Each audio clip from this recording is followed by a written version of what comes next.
আসসালামু আলাইকুম। আজকে বাড়ি থেকে অনেকগুলো পাকা আম পাঠাইলো আমার বড় ভাসুর। অনেক কষ্ট করে উনি গাছের থেকে আমগুলো পাড়ছে, পেড়ে পরে আরিশার বাবা অফিসে গেছে, তখন বলতেছে যে একটু আগে আসলে ভালো হবে, বাসায় কিছু আম পাকছে, কারণ আমরা তো একবারে ঈদে যাব, সেজন্য এই আমগুলো অনেক তাড়াতাড়ি পেকে যায়।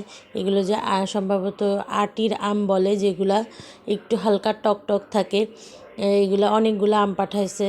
তা আরিশা এই আমগুলো অনেক পছন্দ করে, তা নিয়ে আসছে। আরিশা অনেক খুশি হয়েছে। তা তখন আমগুলো আমি কাটতেছিলাম, যে আরিশা তখনই বলতেছে অনেকগুলো কেটে দাও।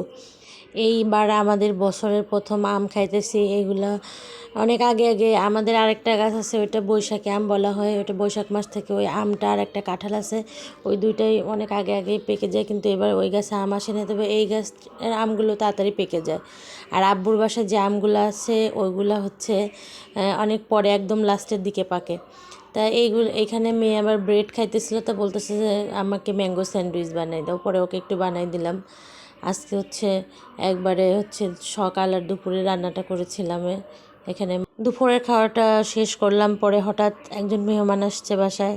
পরে ওনাকে আমি নাস্তা বানাই দিলাম। এখানে পরোটা বানিয়েছিলাম, ডিম ভাজি। ওনার ডিম ভাজিটা অনেক পছন্দ, আর কলা আর আম খাইতে দিছিলাম। সবাইকে অনেক ধন্যবাদ আমার ভিডিওটা দেখার জন্য। আল্লাহ হাফেজ।